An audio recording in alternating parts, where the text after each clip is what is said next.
Everybody else sucks. Oh, hell. Oh, no. It's every nightmare I've ever had. Excuse me? It's time to check the link. Pretty crazy, huh? But it doesn't matter because none of this has anything to do with the show. You know what? You just made the list. Oh, wait, you serious? Let me laugh even harder. It's all in football. Sure, we talk about it all the time. Really? No.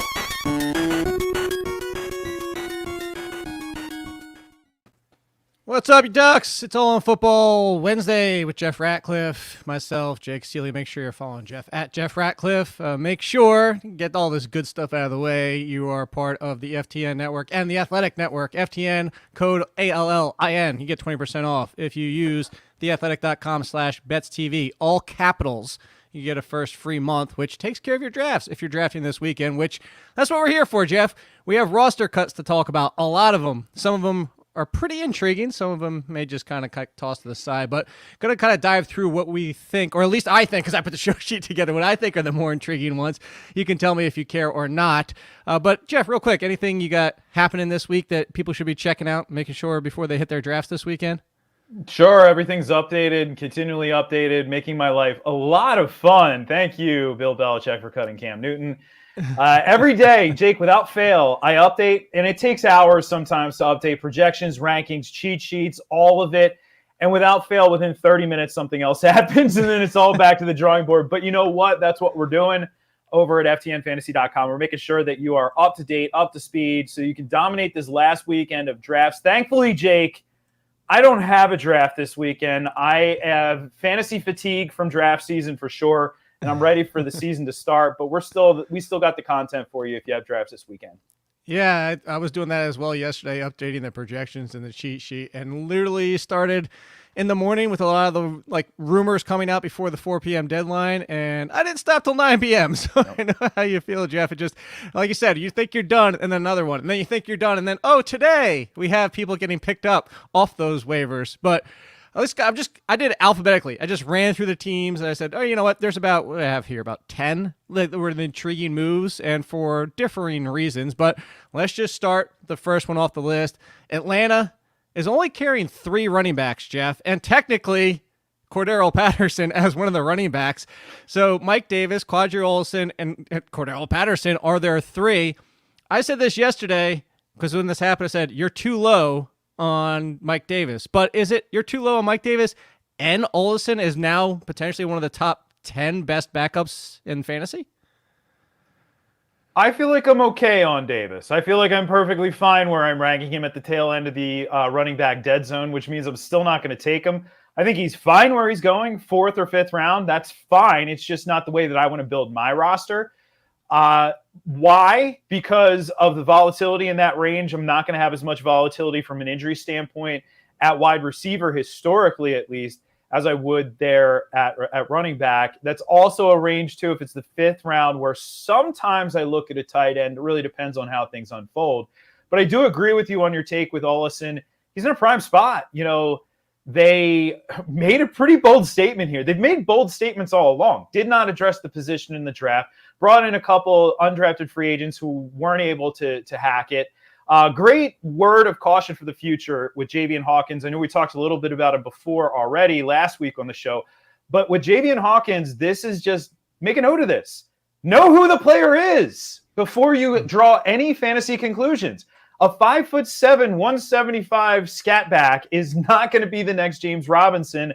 I don't care which way you slice it. And obviously he proved it. He's been unfortunately cut twice. I never like to see these guys cut, but it's hard to make it in the NFL. So yeah, I agree on Olson. If you want to grab an upside handcuff in the late rounds, he has the early down profile. He had that at the college level. We saw him carry a workload there. So I agree with you there. I know you want to take Mike Davis. I don't, and it's one of the rare areas where we have been disagreeing. And that's good. Disagreements are healthy, Jake. Yeah, they are. Yeah, I have, mostly because it continues to be the 5th round, even as of today. And if Mike Davis is sitting there in the 5th round, I'm doing it every single time. And again, you and I were talking about before this show. We were joking. We were referencing 2017, and we were referencing Leonard Fournette and Melvin Gordon were both top 10 running backs that year.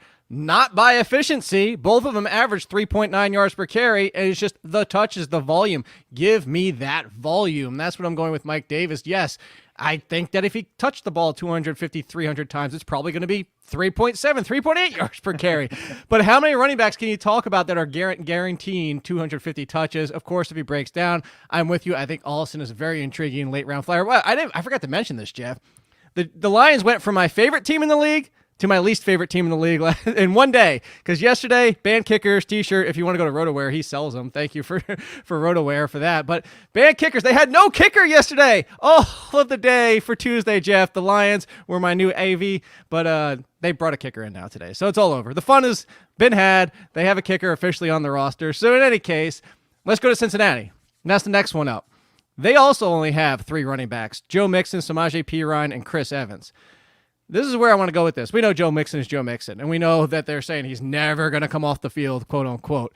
What I wanted to ask you, Jeff, is if you had the choice of Perine or Evans as kind of that Kadri Olsen, like wait until the 13th, 14th round, are you going in on either, or do you think there'll be a mix there? Because I lean slightly towards Evans because I think Evans has better passing game upside than Perine does. Not that Perine's a slouch, but if something were to happen, I'm leaning a little bit more towards Evans, but I don't know if they're draftable in most leagues right now.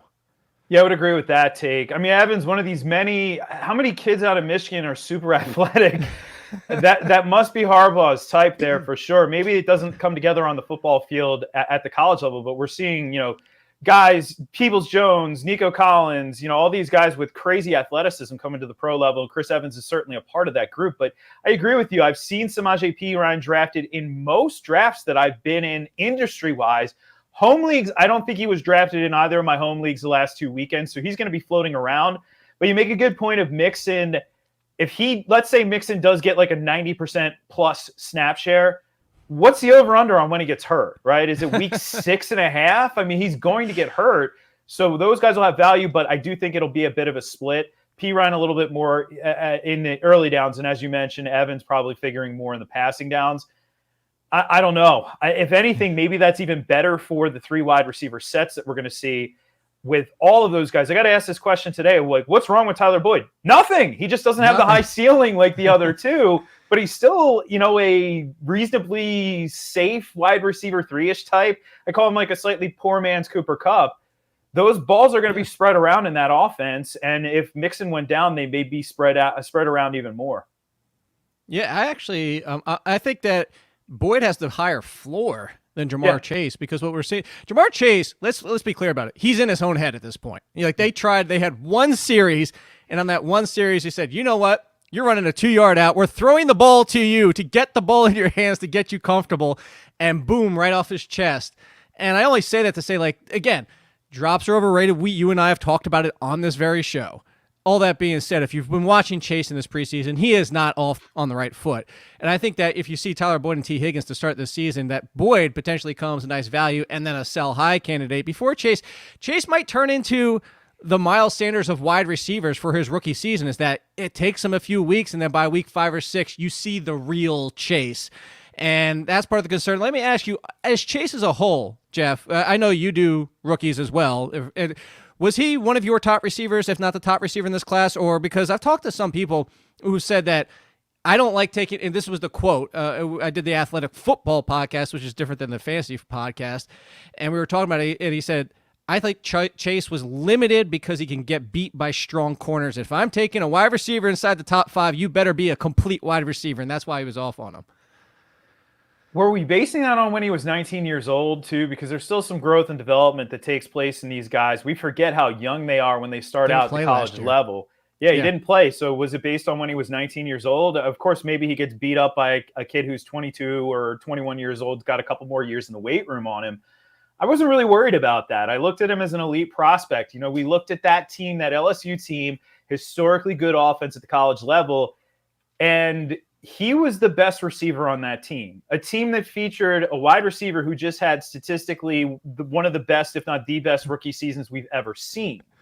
Who was that, Jeff? Yeah, JJ. So I'm not worried about him, and I think you make a good point. You actually make another good point about Tyler Boyd. Sell high. So if you're right now looking at your roster, and I get it, we haven't had fantasy football for a long time, and you're like, what can I do? What moves can I make? What trade should I do? Dude, just chill, bro. Just chill. We got 8 days, all right? Just chill. because you're not going to be selling at appropriate prices. You don't even know what your values are really, other than your draft values at this point. Tyler Boyd's a great case to be made. You probably got him on the cheap if you drafted him. If he goes out over the first month of the season is like top 20, which isn't well within the realm of possibility, you could then sell high. I mean, it's the classic buy low, sell high scenario. I think we just have to play these things out a little bit more. I know, hey, nobody's roster looks perfect out there. And if your roster does look perfect, can I get in your league next year? Because that's just the way it works out, right? We just have to wait and see how things unfold once the season gets started. Yeah, 100% there. And I think that's the biggest thing is I've got a few questions as well. And they said, I came out of the draft. I don't really love my third running back, or I got caught by quarterback runs. But I think what you just said is what I continually respond with is you're not going, you have to sacrifice something. Nobody's coming out with a dominant team unless you're playing with a bunch of inexperienced owners. And then at that point, can we get in your league? So you're not going to be strong top to bottom, especially. And now this, again, there's this kind of still a niche, even though we're trying to get more people to play Superflex. But in a Superflex, it's very hard to not sacrifice wide receiver, tight end, or run. If you're going to go 2 quarterbacks early and lock down that position, it's very hard not to give up one of those other 3. So you're going to have a weakness somewhere. So just relax a little bit. There's going to be values that pop up. So speaking of potential value here, Denver, we were talking with Tino, producer, in the background over there before the show. He said he loved how far Melvin Gordon fell. But there's a double way to look at this, Jeff, and this is why I really want to stick on Denver too. And we're going to talk about Denver wide receivers as well for a second here, but specifically for the running backs, Mike Boone banged up. They're even talking potentially pup, potentially whatever it might be to start the season. But Freeman now reportedly is going to be cut, which if Boone is hurt, leaves him down to 2 running backs. But Javonte Williams didn't play in the 3rd preseason game, and it was to get Melvin Gordon reps with the first team and see how he looked. Is it potentially, so this is a twofold question here, is it potentially, do they both have value first, Jeff? And then second, is Javonte already the number 1? Well, teams can't lie with their moves. And I highly doubt this was a situation. This is not Gardner Minshew. This is not a young quarterback who has at least some value as a backup quarterback. If you're an NFL team right now and you see yourself in need of a running back, aren't you just going out and, I don't know, signing Amir Abdullah or something like that? Why would you want to trade for Melvin Gordon at his age with a declining skill set, with a team that has already shown you that the writing is on the wall, that he gone, right? It's over. Javonte Williams probably is the starter right now. Now they have some work to do, but there are a lot of running backs who were cut who could be depth guys if Mike Boone in fact does miss extended time like it looks like he will. You can get guys in there, but I don't buy, let's see how he looks and he's still the first string guy. He fell for a reason. And I also think about it like this. Yes, we're drafting right now. It is now September, but you had a draft last weekend. It was August, whatever.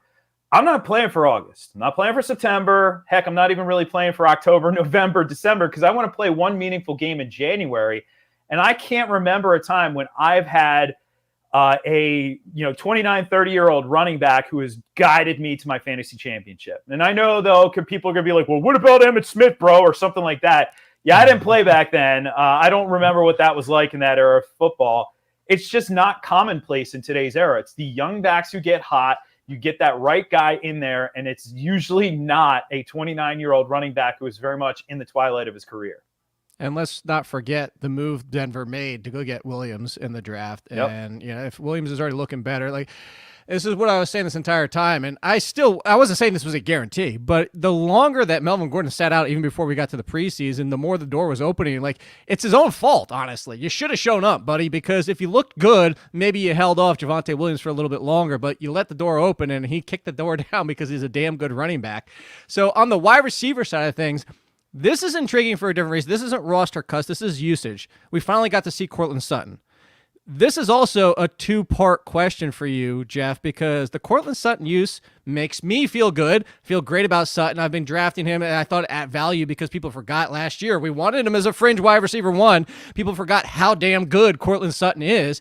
But the more intriguing thing is I was starting to feel a little bit better about Judy this entire preseason. People were being like, why are you so low in Judy? Why are you so low in Judy? Why are you so low in Judy? And it's because Courtland Sutton is definitively the number 1. And then you have a share that's on a run-heavy team with questionable quarterback play.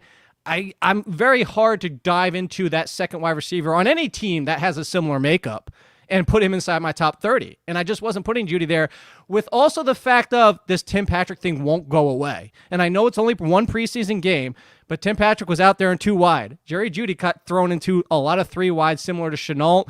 And yes, that's good for him playing out of the slot, but does that Tim Patrick / Jeudy use concern you for Jeudy, and are you excited for Sutton like I am?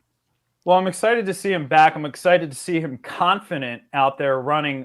Stephania Bell, everybody knows her from over at ESPN, had a nice tweet to say, hey, see this right here? And it was a movement that he made in a route. She said, that shows confidence, which is the most important thing with these guys coming back from that injury. Confidence that you can make the cuts, make the pivots that you made before the injury. And so it's not in his head. So that's good. I'm still bullish on Jeudy. Now, there's a really interesting thing that happens, though, with this team. If they have to go to 3 wide and they're not using KJ Hamler, Jeudy goes to the slot. We saw this last year early in the season, and Jeudy, while he can play in the slot, does not look particularly comfortable in the slot and nowhere near as comfortable as he does outside. So it is going to be something that we're going to have to monitor here. But again, still bullish on him if he plays on the outside. And I think Teddy, as much as I would love to say Drew Lock gives them more upside, Teddy gives them more stability across the board. So I think, yes, Sutton moved him back up where I was kind of slowly creeping him down because we weren't quite sure what his status was, but I'm still taking Jeudy. And the nice thing, Jake, is you take him now at a slight discount, not many positions, but a slight discount from where you had to take him, say, a week and a half ago. Yeah, fair enough. So let me ask you this. Jeudy, I'm going to go right to my ranks. I'm going to see, and then we're going to compare ranks versus ranks, but some of the names that I have near him, maybe you like him more than I do. So I have Jeudy for everybody out there that's wondering. I still have him in my top 40, but he's down there for me behind Tyler Boyd, behind Odell Beckham, behind Devontae Smith, and behind Deebo Samuel. Would you take Jeudy over any of those guys? Yeah, I think everybody except Odell right now. Yeah, interesting. Okay, fair enough. Why do you hate Tyler Boyd? Yeah, right. Why are you so low on him? Why? I hate Jerry Jeudy. He's the worst wide receiver ever. Yes, I know you are. But Speaking of worst wide receiver core ever, look at that. I wasn't even planning for that transition. Let's talk Detroit wide receivers.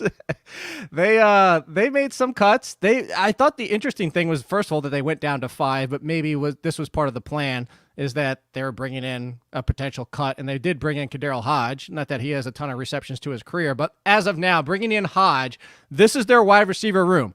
Tyrell Williams, Amon-Ra St. Brown, Quintus Cephas, Khalif Raymond, Trinity Benson, which I hope becomes a thing just because he's Trinity Benson, and then now Kaderil Hodge. The Amon-Ra St. Brown hype just bombed because he hasn't been playing with the first team, barely with the second team, hasn't been seeing a lot of work. It looks like it's been Cephas. Does this Hodge move do anything for you? Is it just Tyrell and nobody else? Do you even have interest in this crew? It's only Tyrell if it gets to the 14th or 15th round and a lot of those value guys are scooped up, like the Brian Edwards of the world. None of those guys fall, right? And I want the number 1 receiver, but otherwise it's just TJ Hawkinson. They do have a big issue here. This is going to be problematic. Cephas could be interesting, but I think a lot of these guys, if anything, they're just DFS options for me at this point. I do like the kicker thing, though. I was really hoping they would just open up the streaming kicker thing. Like every week, we're just signing a new dude and bringing him in. I respect that, though. It's a move that I make in fantasy drafts. It's a move we all make. Hey, you got to get to a certain point. They had to get to 53. They cut both kickers and then moved on. But yeah, that wide receiver group, it's just terrible. TJ Hawkinson is set up for a massive, massive workload this year. Yeah, I've been on the Tyrell Williams since a couple weeks ago. Admittedly, I had him and Brashard Perriman close, and then our beat writer for the Lions, Chris Burke, great guy, actually knew before he was even working with The Athletic, said, don't be surprised if it's Tyrell Williams, actually, because of the connection with Anthony Lynn and all that type of stuff. For Tyrell Williams, for the fact that he's still essentially quote-unquote free, I'll take a flyer, the number 1 on any team I'll take a chance on, but that's, wide receiver 5, maybe he becomes my wide receiver 4, and I start 4 wide receivers. until, similar to what you were joking about with Joe Mixon, until he potentially gets hurt like he does most seasons. Because a lot of soft tissue injuries, that is injury prone. That isn't injury plague. That's just a lot that's been dealing there. So speaking of the volume, now I have probably too much Brandon Cooks at this point because I don't know if there's a team where I don't have Brandon Cooks, Jeff, because we've had this conversation before and we've had the whole fight. 140 targets. He just has to catch half of them. We're all in here. But that's not Brandon Cooks. That's not who I want to talk about today because we've already covered Brandon Cooks. I want to talk about Houston only having 5 wide receivers. So after Cooks, it's Connolly, pretty much a journeyman at this point of his career, Nico Collins, the rookie, Anthony Miller, who's banged up and hurt right now, and Andre Roberts. Is there some intrigue here for you? Is it Nico Collins because he could just be Mike Wallace for this team, or is there anything here that you're interested in at all? And Andre Roberts is a special teamer, so they really only have 4. That says something about Kiki Cutie. If only people would have warned us. Hey, if Kiki Cutie could play his entire career against the Colts, he'd be a Hall of Famer. But otherwise, any other team, he just couldn't compete against. If you can't make that roster, it's highly problematic. I think it's nobody other than Cooks. And we don't know who their quarterback is going to be. Tyrod Taylor even came out yesterday and said, I haven't been told I'm the starter. We could look at a situation where Deshaun Watson is a healthy scratch every week, basically. We could see, I don't know, if they go after Cam Newton, who knows what happens there. There really isn't anybody else in free agency that would be worth going after. I highly doubt they make a trade. This is just a disaster waiting to happen. The backfield is a mess. I mean, Brandon Cooks is legit the only player worth rostering on that squad. Nico Collins, if you're watching right now and you have him in Dynasty, cool. Yeah, you're good. The future is still far ahead of us with Nico Collins, but I can't see a lot of fantasy production with this offense regardless, unless somehow Watson is the quarterback, which I don't see that happening. Yeah, I'm kind of concerned as well. Maybe in a deeper league, Collins, but I think Collins is kind of more of a just remember the name unless you're in a deep league because you can still probably just let him sit out there. And if he goes off in week 1, just let it go because somebody's going to like Nico Collins. What's the best case scenario? Mike Wallace. So you get 6-7 good games. So if he let's say Nico Collins week 1, 100 yards and 2 touchdowns. People are going to drop their fab budget like bananas, and it's going to probably be a mistake, Jeff, right? Kevin Ogletree. That's all I got to say. Kevin Ogletree. I always love the Kevin Ogletree. Never forget Kevin Ogletree. He's the one I always bring up as well. 3 touchdowns in those first 2 games. I love some Kevin Ogletree. All right, so let's continue with these wide receivers. Jacksonville. Only 5 wide receivers for Jacksonville, although, they're talking about they did bring 1 in, and that might be the intrigue here. So because there's been a lot of what's up with DJ Shark. Hasn't been playing. Hasn't played yet. We have Marvin Jones and Laviska Shenault. Jones sounds fine for injury-wise. Then behind them, so basically those are the 2 that are clear right now. We don't know what Shark is. We have Jamal Agnew, Tavon Austin, who's, a gadget guy. But then they bring in Tyron Johnson, who was the surprise cut yesterday for a lot of people from the Chargers. Are you okay with that, the fact that they just went into waivers saying, all right, we'll find a 6th wide receiver? Does that tell you should feel okay about Shark's injury and that he's fine? Or does the sign, which way are you leaning basically on Shark, Jeff? Well, Urban Meyer came out yesterday and said he's on track to play in week 1. It's a break. It's not a soft tissue injury, so breaks just require time and rest. Still a shoulder injury with Marvin Jones, too. So I know you said he'll be fine, and Urban Meyer said that as well. I think we're looking at an extremely inexperienced NFL regime that seemingly is making mistakes every step of the way. They go back now, and hey, hindsight's 20/20 when it comes to an injury. But really, even without the injury, was ETN the right pick there? I think a lot of people would have said no that day, would still say no regardless of the injury, because you had bigger needs than a running back when you likely had a running back in-house, and then you went out and got your aging running back who you like anyway. I don't know. I'm not going to read too much into it. And if you have DJ Shark, cool, sit on him if you can get him at a discount. He's going, Jake, where was he going before all this? He's going in the top 36. Now he's going outside of the top 45 in some drafts. Yeah. Just take the discount. He'll eventually be back in the mix, I would think. Now watch. I'll say that in 15 minutes. DJ Shark heading to injured reserve, as you'll see in 2022.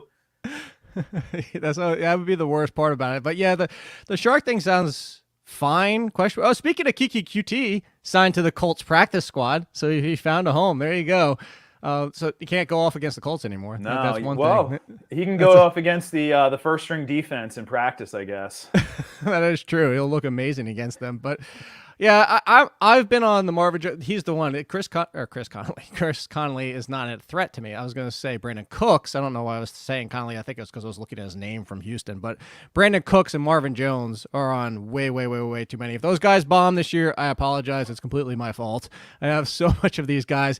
The running back room, I do want to talk. This Jacksonville team, I want to talk about as a whole because they only have 3 running backs. Is James Robinson, Carlos Hyde, and Agumawale. So, which is this better for? Is this feel better about James Robinson, even though it doesn't seem like Urban Meyer knows what he wants to do? Or is this maybe Carlos Hyde is a better late round gamble than we think he is? I can't really. I mean, is it neither? I don't want to draft an old running back. I just don't want to do it. Hey, Urban Meyer loves Carlos Hyde. He's going to use Carlos Hyde to the detriment of James Robinson.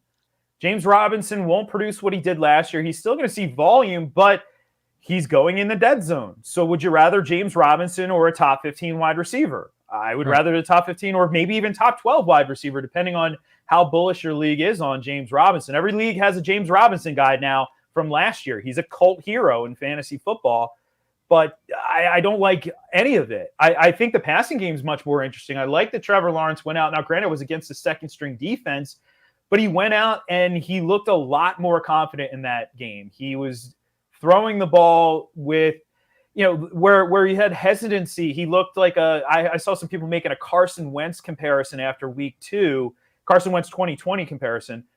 He didn't look like that player last week. He looked like the player that I think we thought we were going to get. So if I'm going to get a piece there, I think you're right. Marvin Jones or Laviska Shenault or DJ Chark at a value. I think that's where we go, not the backfield itself, because it does feel like it's going to be a headache this year.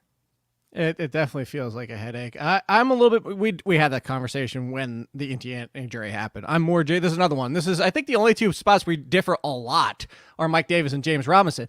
But I agreed with you. If people want to go back and look at that episode, I agreed with you for the fact that as much as I'm a James Robinson stan, if you want to call it that, where he's going in the 3rd round, if you're looking at the wide receivers that are there, I'll go for the wide receiver. But that's why I'm leaning most often going running back to start. I'll give you an example because I asked Jamie Eisenberg of CBS to change the time and he refused to change the time for just me, which I understand because it's just me. But I'm doing their St. Jude benefit draft right now, live, while we're doing this show. And I did Chubb Harris to start. And then after that, Julio, Higgins, and Godwin. Actually, that's the reverse order I took them in, but Godwin, Higgins, and Julio. Where James Robinson was going was where I was taking Godwin. And I'm going to take Godwin every single time. And then if you see the other one, like you said, Mike Davis was going with Julio Jones or T. Higgins. And it's like, all right, at that point, I don't need Mike Davis because I went running back. So you can construct your roster. How many times have we said that, Jeff? Roster construction. It's what it's all about, is roster construction. We've hammered that point home a million times. All right. How about this? Let's talk about the Chargers. Again, I already mentioned and I said that a lot of people were surprised by the Tyron Johnson cut, but we know it's Mike Williams. We know it's Keenan Allen. We know Mike Williams has no regard for the health of his body. He does not know how to land on his feet when it's a tough catch. He just throws his body all over the damn field, which means Mike Williams is probably getting hurt at some point. Behind him is Joshua Palmer, who they drafted, KJ Hill, and that's kind of it right now. I mean, if you look at it down that depth chart, and Jalen Guyton, who showed up at last year. And I jokingly said this because people know Jalen Guyton. It was mentioned in the other 2. Are you taking a flyer on Guyton or are you taking a flyer on Palmer because they drafted him? Is which intrigues you more? Because this kind of feels like there's value just sitting here waiting to happen. And I hate to say this because I want to see Mike Williams play an entire season. But it feels like this 3rd wide receiver opportunity is a big one. So it would be Palmer for me, but it goes back to what I said earlier. Know the player, like Javian Hawkins. We needed to know who he was as a player. We need to know who Palmer is and what this role in this offense is going to be. Justin Herbert will take shots. He will, but he's not going to take 15 shots a game. We're not going to have a high volume guy in Palmer, especially as long as Mike Williams is healthy. So we have to be aware of that. Palmer could go out, have 100 yards and 2 touchdowns, and then he could go out and have a catch for 10 yards. And no, he doesn't suck. It's just the role in the offense, the script that we saw the one week, the script we saw the next week. And so it's ultimately going to be a roller coaster ride. So if I'm picking him up, I'm well aware of that, but I don't think a lot of people will be. And I think a lot of people will end up being frustrated with him because they're going to see him go off on their bench. They're going to overthink it the next week and start him over an obvious wide receiver 3. And then he's going to put up a dud, and then he's going to suck. And then they're going to get angry, and then they're going to cut him, and then he's going to go off again, right? The pattern repeats itself every year in fantasy football. It does, and that's kind of similar to chasing your tail in a lot of other situations, like the running back backfields, like Buccaneers. Is you always think you have the guy, and then you don't. You don't have the guy because it's always somebody else by the next time you turn around. So I'm with you, and like again, know who you are and know the roles in this offense. I think that if anything were to break perfectly right, it would be Palmer, but again, you're asking a rookie to step in, similar, not exactly the same role as Mike Williams. So kind of with you on that one. All right, let's check in with Las Vegas. So this is twofold here, Jeff. Also a twofold situation is we know John Brown cut. Well, he got his release. He wanted out. They cut him because he wanted out because he wasn't making the first string. He wasn't even potentially like the second string of wide receivers. But this is where I keep saying there was so much value here, Jeff, is because nobody still wanted Henry Ruggs or Bryan Edwards. Bryan Edwards and Henry Ruggs, let's remember who they are, and let's remember their rookie season, and let's remember that both of them were thrust into the situations they really shouldn't have been because Edwards needed development. Henry Ruggs wasn't an outside wide receiver. All the reports have been glowing for both of them, so much so that John Brown became expendable. Henry Ruggs, Bryan Edwards, do you like one more than the other? Are you in on both like I am, or where are you on the Raiders? Is it just Darren Waller and you don't really care about anybody else? No, in on both. And remember, even at the Combine, Jake, he was banged up when we saw him there. He did his podium interview, but he didn't really do much other than that. So, and that sort of, that put him behind the 8 ball, even in that COVID year where all the rookies were behind the 8 ball. He was even further behind the 8 ball. I love the kid. I think, what we saw out of him at the college level is going to translate here at the pro level. And then Henry Ruggs as well, putting on a little bit of weight, realizing, all right, basically every time I've stepped on a football field, even in the SEC, I was the most athletic kid on the field. And now I'm in the NFL and everybody's athletic like me. I need to put on a little bit more weight. That's a good thing. You mentioned a price point. Outside of the top 50 wide receivers, both guys are highlighted on my board. Now, I'm not taking both in most instances. I don't think I did that once, but I'll take one or the other. I'll take Ruggs first. If I miss on Ruggs, then I will try and prioritize Edwards. I love that bench depth for somebody who could turn into something here. And Derek Carr, I mean, he's like the ultimate meh quarterback who actually kind of gets it done. So I don't hate the situation at all. It's Waller first, but those two guys are in the mix for me as well. You know who Derek Carr is? With a different game style, but he's essentially the new Phillip Rivers. It's like you always look at the end of the year like, oh, look, he's inside the top 16 quarterbacks again. But you just never really get that excited about him. But he does produce value with his players, and I'm with you. I love both of these guys. Is there anybody behind them in case one of them gets there? Do you care about Hunter Renfrow? Just because is his value kind of capped by the role he plays, similar to like Darren Waller is going to absorb a lot of that middle of the field stuff? Yeah, and it doesn't change if one of those guys gets hurt. I'm guessing, so Willie Snead will have to be in the slot on that roster, and then Zay is still there. He's levitated his way back onto the roster yet again. It would be Zay Jones on the outside first before Willie Snead would be put on the outside. He's just really a slot receiver. But no, I don't think there's much there with Renfrow. He'll have a game or two. He'll be in waiver wire columns, and then he'll be, back to, people are disappointed in him when he does what slot receivers do, which is reasonably good production for the NFL. But if he doesn't score touchdowns, he's not going to be a fantasy option. And that's the biggest problem. All right. Before we get to, we have like 3 teams left and some other quick points that I want to get to. I'll get a quick couple questions in here. Don't put it up there, Tino, but the main bro, I don't know if you're asking, you said just traded and then said or trading. So bring your question back. I don't know if you're asking if you should do either one of those trades or you did one and you're trying to do a follow-up. So clarify, I'm not sure. Anthony Caruso is asking a keeper question. Which player would you rather have, Swift in the 4th or Edmonds in the 9th? Can you throw both back? Or I guess yes, Chase Edmonds. That's what I was going to say. I hate to offend people when I say like neither, but neither. I mean, I'm going to keep Swift. Edmonds in the 9th is okay. If you like a guy who's going to be used between the 20s, never score any touchdowns, and every week complain about his usage, sure. it's ahead of where I have him ranked, but I'm not drafting him this year based on where he's ranked either. So I don't know. That one's tough. Do you have anybody else? That would probably be my question. That's what I was thinking. Like, because Swift in the fourth, he's not even going in the fourth now because of the injury. So yeah, at best case, and I'm assuming if it's one keeper, maybe you knock him down to the fifth. It's still not great value.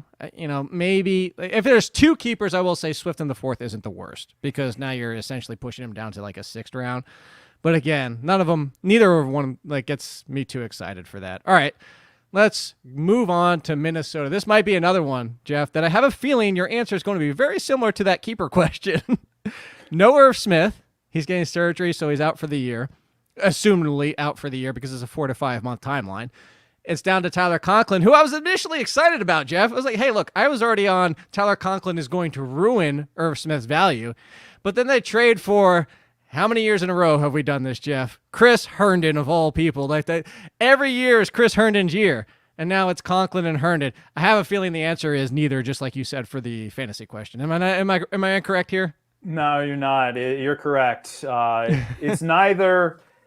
I feel like I had to keep going back to this with Cam Newton, Mac Jones, for example. Like Cam got cut. Mac Jones is the starter. Should I drop Matt Ryan for Mac Jones? No. Like, you drafted a guy who's ranked ahead of him. Just keep him. Just because a move happens doesn't mean you have to pick up the guy impacted in some way, shape, or form. Doesn't mean you have to draft the guy. We don't have to draft Chris Herndon, really? Really? We're going to go back to this well one more time because the water tasted that good every single time we've been there? No, thank you. And, yeah, I like the Tyler Conklin story, but he's also banged up entering the season as well. There's two pass catchers to roster here. It's Justin Jefferson and Adam Thielen. And then the whole offense is going to run through Dalvin Cook. He had over 300 carries, and he didn't even play all 16 games last year. What does he get if he gets all 17 this year? A monster number, and I don't bank on that, but it's going to run through him. So, no love there. Outside of, using him maybe in DFS as a min-price guy, no love. You seem very much against them, and I'm with you. I was initially, like I said, my biggest thing I actually wrote breakout tight ends, and I put Irv in the other list and said don't get excited. They love their 12 sets. Conklin was actually targeted more consistently in those 4 games than Irv was. Irv's had the 2 big games, but then he had 2 almost 0 games. So I'm with you. I'm out on this entire situation here. Here's one that I find intriguing. The way that the Seahawks roster is as of today, Jeff, they have more running backs than wide receivers. As of today, they have 5 running backs. They kept all of them down to Travis Homer.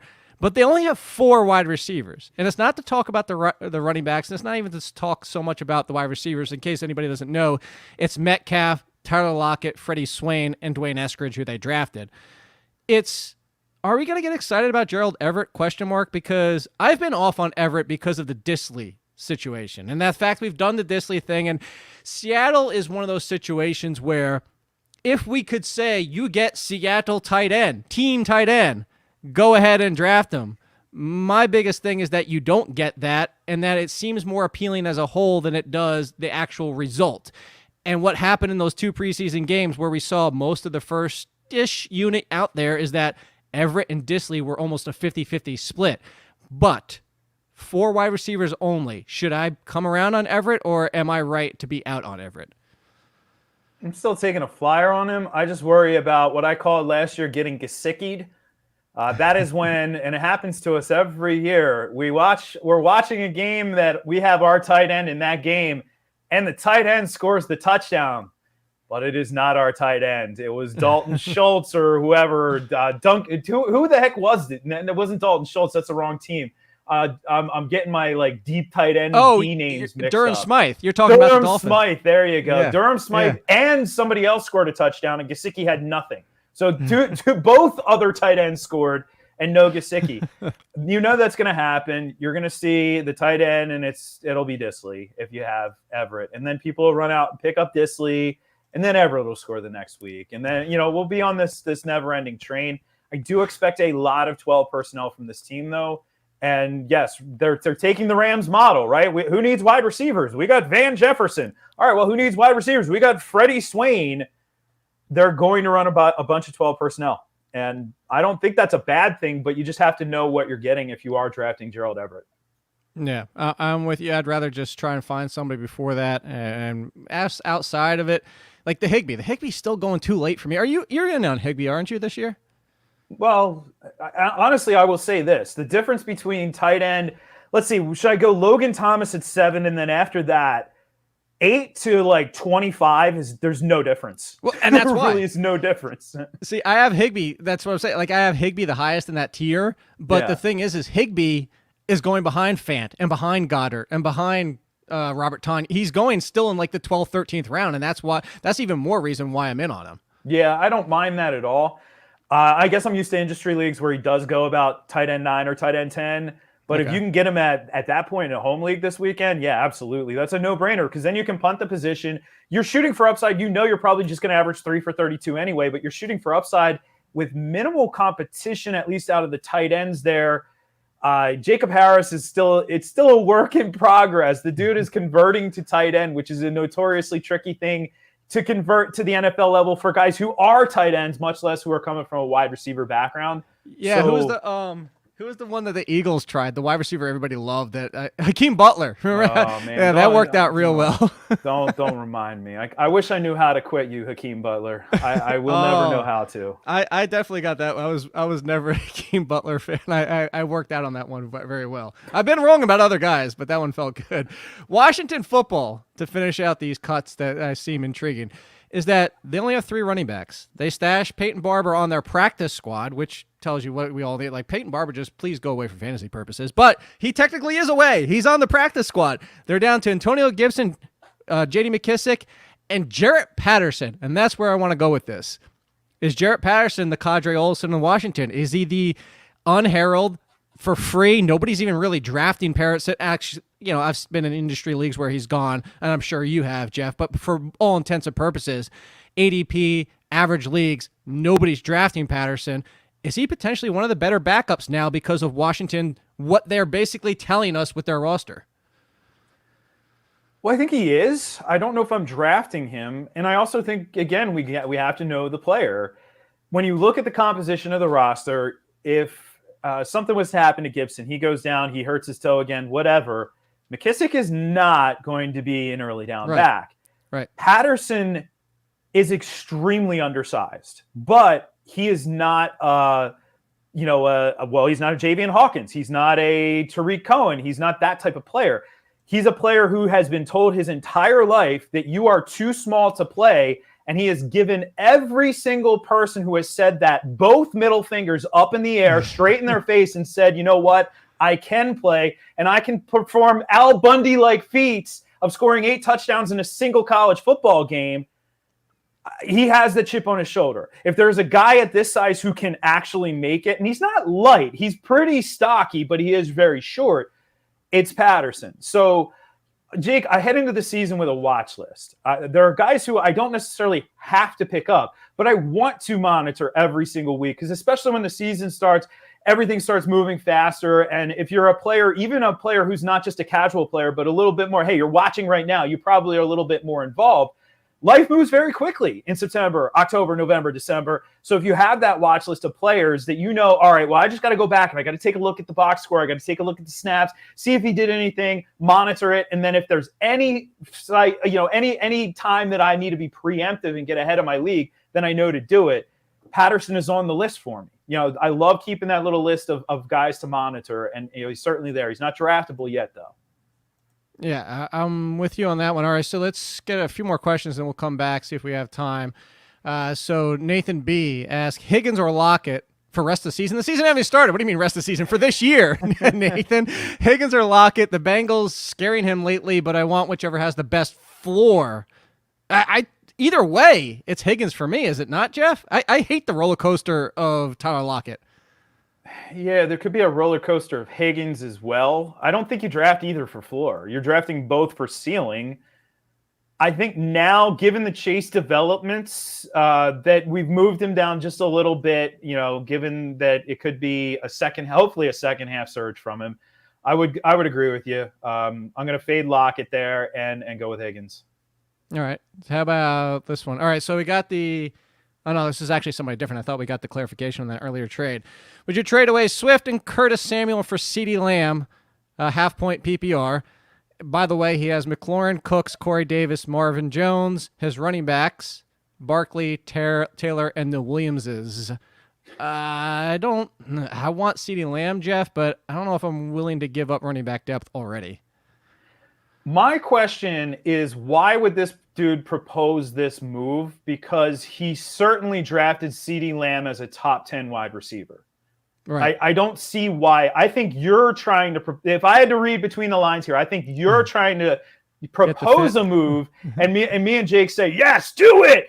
And then you propose it. But I can't see the person, because CeeDee Lamb is one of the it guys this year. He's like the sexy, nice pick, bro. At your draft, you put it up on the board, you walk away. You do that like Conor McGregor walk after you put his sticker up on the board. I don't see that dude trading him. And before we even get to that, Jake, there's one reason why we make trades is to make our roster better, right? I don't think that makes their roster better, so I don't think they're making that trade. And honestly, you're not in a terrible spot here. See what you have with Curtis Samuel. You got him on a discount anyway because people were a little worried. See what you have. Hang tight. Hanging tough. All right, so let's see if we have anything more here that we can get. Can't decide. Zeke or Henry in half-point PPR? It's Henry. I love Zeke. I thought Zeke was the most disrespected guy in fantasy a month ago, but now everybody wants to put Zeke all the way back up there. It's Henry. Stop worrying about Henry. Yeah. Anthony Caruso, we've already answered this, but I do want to hammer this point home, Jeff, because we've answered this a million times. How much do O-line rankings weigh into your preference of running backs? Almost nil. If you want a tie break, back-to-back guys, sure, but every single year, we have top 10 running backs on bottom 5 offensive lines. Hello, David Montgomery.